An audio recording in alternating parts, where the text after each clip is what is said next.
Back here on SportsLine, talking about the Brian Flores lawsuit against the NFL today. And our last guest, Aron Solomon, talked about all of the coaches that maybe didn't have the same runway as their white counterparts in the NFL. Has certainly been alleged. And the NFL minority coaches have a better than 500 record when they have been hired on the job. They do. That's just a simple fact. And so that's out there. But a huge chunk of that comes from Tony Dungy, who's 60 games above 500 himself. The difference, by the way, is about 10 to 15 games overall. So Tony Dungy's all of that and then some. Jim Caldwell, who's above 500 in his career. Lovie Smith, who is right at 500 for his career, basically, but has a ton of wins. And Mike Tomlin. Those are the guys who have the vast majority of the wins under this rule, or under that umbrella, as I should say. But when you want to look at the umbrellas, again, it's such a subjective thing. Again, Tony Dungy, he's a Hall of Fame coach. Jim Caldwell, I think, deserves another opportunity if he wants it, given what he's done. Marvin Lewis did a great job with the Bengals, and he got 15 seasons despite never winning a playoff game. How many coaches you know out there got 15 seasons with any team without winning ever in the postseason? Marvin Lewis did. And I think he deserves to be commended for the job he did in Cincinnati. I think he's a good coach. But he got 15 years without ever winning a playoff game. Lovie Smith went to a Super Bowl 84-66 in 9 seasons in Chicago. Only went to 3 playoff appearances, not at the end of his tenure.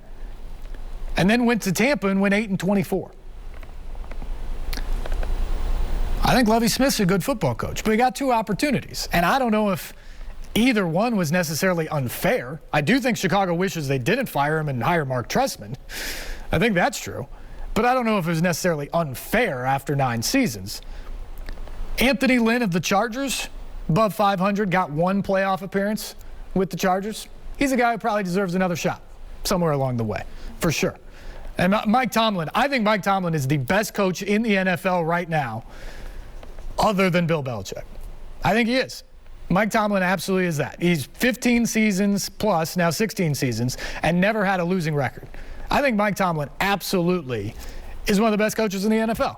And those guys kind of make up the gist of the wins and the great tenures amongst black coaches in the NFL.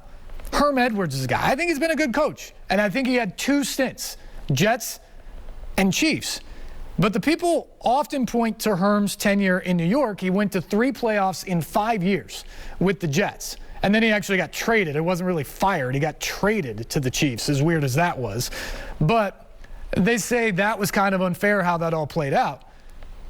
Well, he struggled at the end of his tenure. He went 4-12 in his final year after starting out hot there. It was progressively getting worse, which is what led to the trade. And then he goes to Kansas City and took over a good Chiefs team and went 15-34. That's the Herm Edwards profile in the NFL. It's hard to say that the Chiefs weren't justified in making that move at 15-34. Dennis Green, 16-32. Romeo Crennel, never made the playoffs in 4 years in Cleveland. How many other guys have gotten fired in less time than that in Cleveland? There's another guy on this list, in fact. He went to Kansas City, interim coach into head coach. He goes 2-14 in 1 year, gets fired. Art Shell, 2-14, fired. Mike Singletary, 8-8, 5-10, fired. Raheem Morris, 17-31. Hugh Jackson, 3-36-1 with the Browns. I do think he deserved more in Oakland, where he went 8-8. But even in that season, if you want to frame it another way, he finished 1-4. And they missed the playoffs after they looked like one of the best teams in the league early on. And that's my point about the subjective nature of this, is when you're hiring, especially a coach in the NFL, and it's all about winning. And by the way, you may be hiring from a different perspective. The Titans hired Mike Vrabel coming off a playoff appearance. Their goal was, we're winning the Super Bowl soon. That's our next level. When you're going 2-14, like when the Titans hired Mike Mularkey, you're just trying to turn the ship around. It's a different level of guy. It's a different level of candidate probably there. And maybe a different mission of what you're trying to do initially at that point in time. So it's subjective by its very nature. And you look at a Herm Edwards. Is it the record and the overall playoff appearance, or is it the trend of what was happening in New York? When you look at a guy like, who was the other one I just mentioned? Mike Singletary, the trend at the end of it.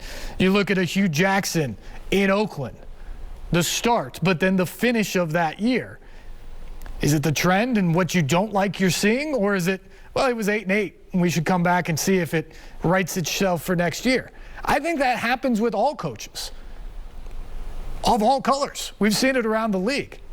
And I think it's going to be difficult.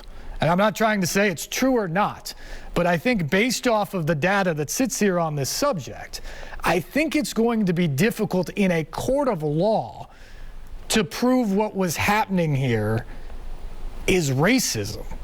Systemic is the word.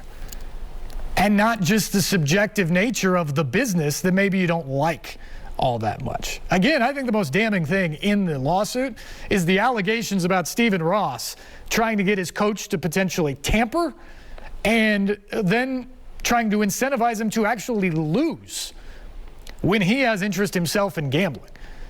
But again, I don't know if that's racist or how that supports the racist argument. It's bad business. It's not good look for the NFL by any means. But I'm not sure that that helps the argument here. In the Giants case, I think it's very likely they didn't follow the Rooney Rule. But again, what's the correct remedy there? Aron Solomon suggested a fine. It's an interesting approach.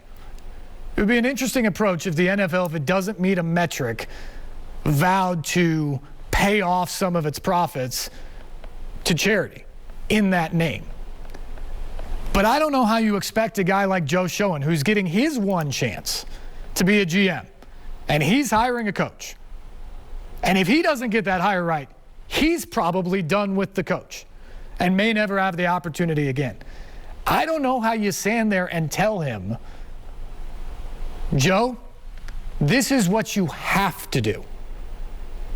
I don't care what you think or what the homework's done or what your football instincts tell you or your previous relationship where you know that you've worked with this guy.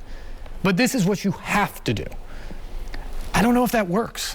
And I don't know how it will stand up within this as well. I think it may come out that they didn't follow the Rooney Rule to a T. But I don't know what that will lead ultimately in this. We got to take a break. We will come back. We'll try to get to some phone calls on this subject. 737-7767, the number. Back with more SportsLine right after this.